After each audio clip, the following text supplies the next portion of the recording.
All right, Houston Griffith is our next guest. Really been great in this Notre Dame secondary. You and Kyle Hamilton sort of play off each other so well back there through 3 weeks now, right? 3 games, 3-0. What's the state of the union right now? Where is this Notre Dame defense in your eyes? I feel like we're taking the steps in the right direction.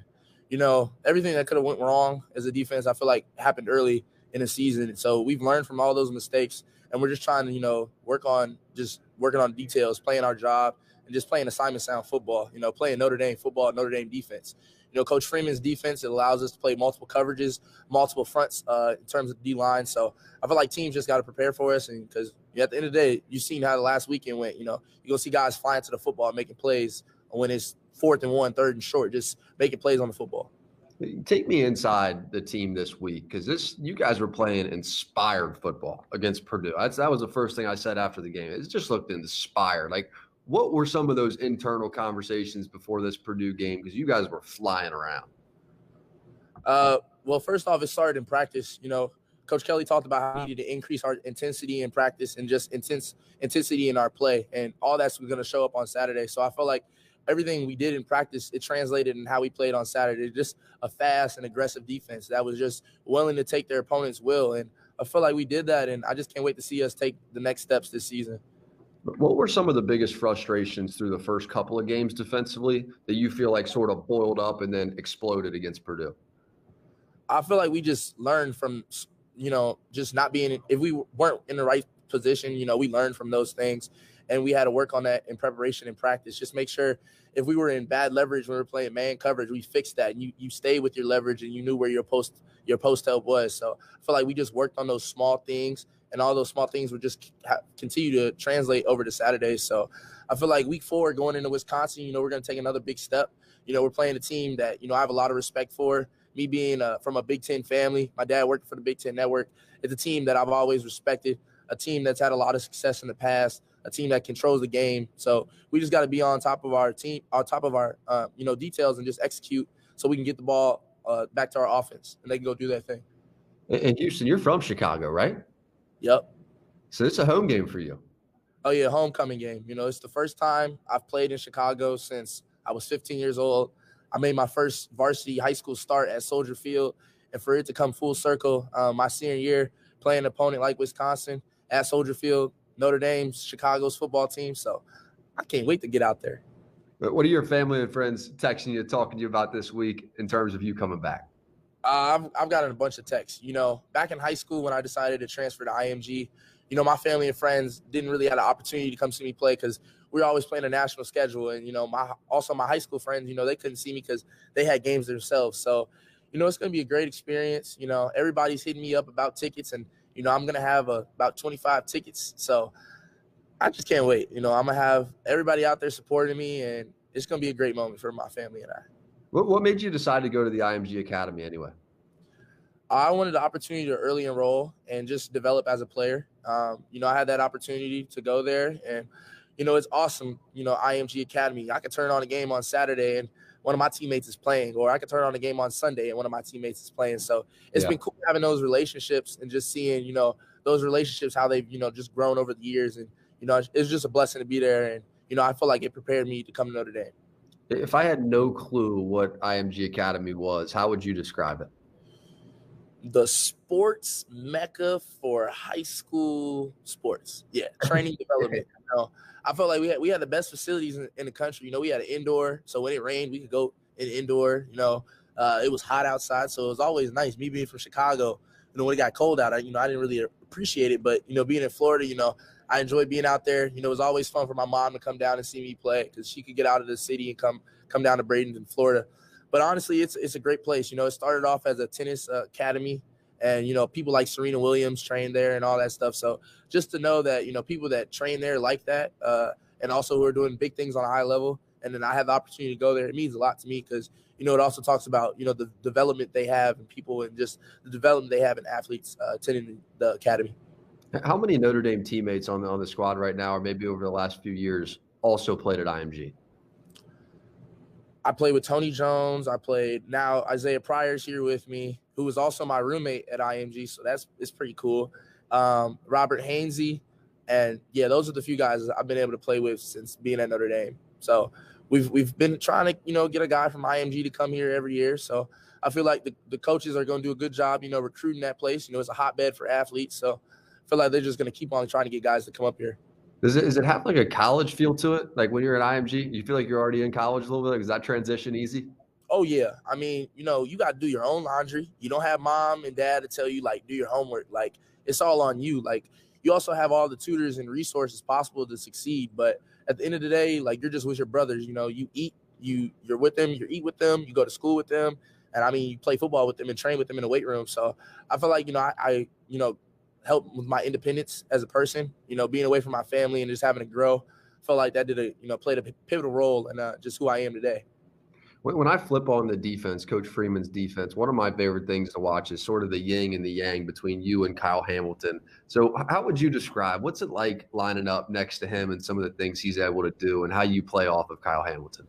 It's fun because, how great of a player he is. Teams are probably going to try to game plan away from him. So they're trying to work action against me. So it's also a challenge, but, I came to Notre Dame to play in big moments like this and, always be ready for challenges and just the opportunity to go out there and play. Our chemistry has gotten so much better. I didn't have Kyle in the spring, but this fall camp and then transitioning into the season, it's been great. Like our communication and our command of the defense has just grown and I just can't wait to see it evolve over the next couple of weeks and just see where we take this thing and take this defense to championship team. It's not easy when you've been playing under one defensive coordinator basically your whole career, and everybody loved Clark Lee. Like I there's not one person I heard ever say anything bad about Clark Lee, his defense, the way that he just interacts and sort of tutors young men. I mean, he's just such an impressive man. Coach Freeman, a lot of those same traits. But what was the hardest part about the transition at this point in your career? Well, I feel like, we just had to adjust to transition. We don't have control over what decisions they make for their future. So we just honestly got to just stay where our feet are and just be present in the moment. And just, right now, all we can worry about is Coach Freeman's defense and how we can play his defense at a high level and how we can just execute on Saturdays. What are some of the differences, just like schematically, the feel in terms of the feel of the defense under Clark, the feel of the defense under Marcus? In Coach Freeman's defense, we have a lot of different pre-snap looks in terms of the back end.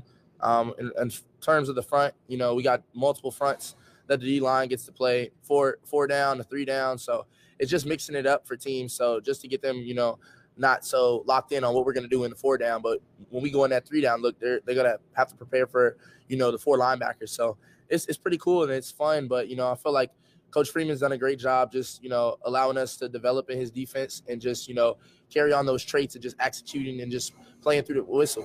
He always talks about effort and attitude through it, not to it, just always running to the ball. And I feel like on Saturday you saw how many guys were running to the football and suffocating the football, and that helped us get off the field. So Coach Freeman's defense is fun, and we're just trying to continue to work and just get better each week. Was there any great pregame speech or pregame video? Like, was there anything that before this Purdue game that you guys did to get yourselves ready to play?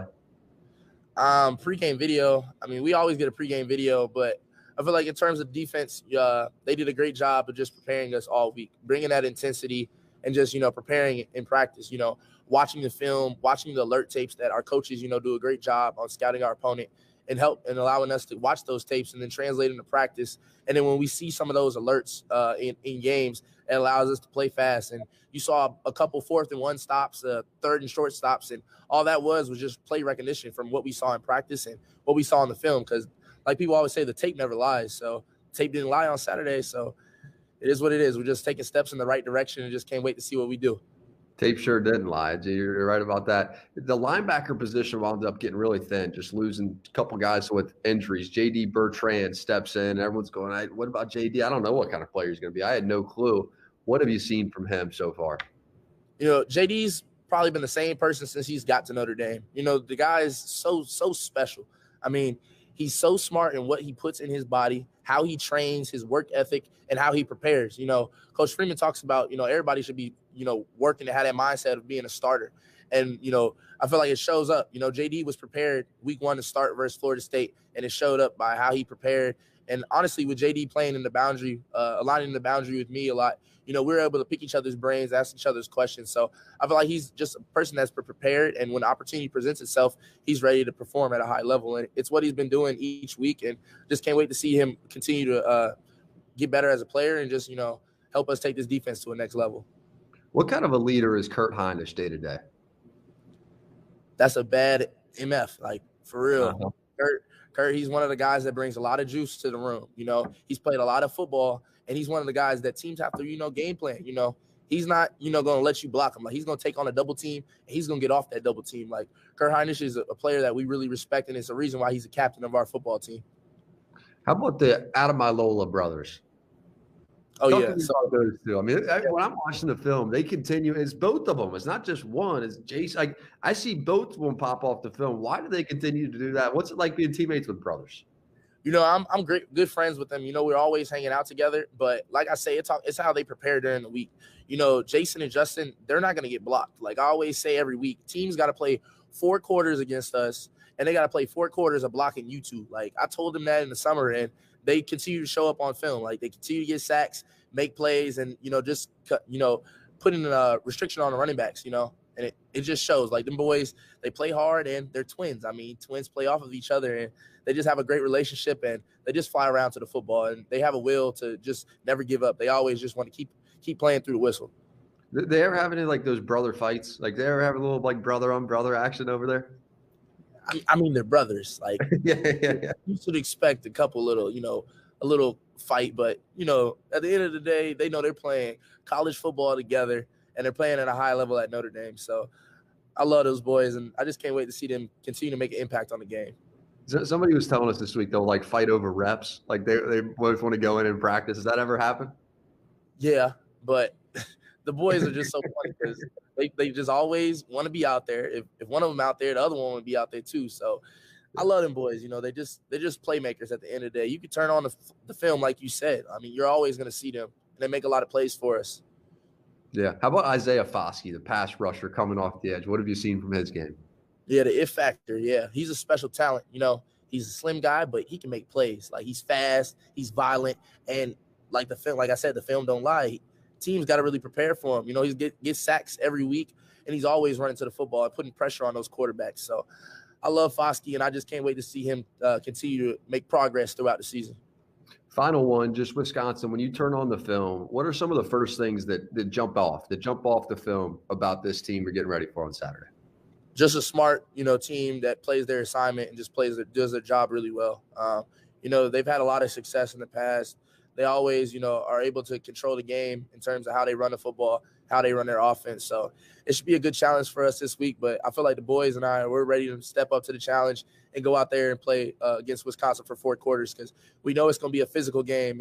It's not going to be one of them games where we can just take plays off. Like every play, we just got to attack, and just, rally to the football and get the offense the ball back. Because at the end of the day, we just got to be able to play all 3 phases of the team, offense, defense, and special teams. Just all has to go out there and do what we've been doing the last few weeks and just continue to strive and take the next step.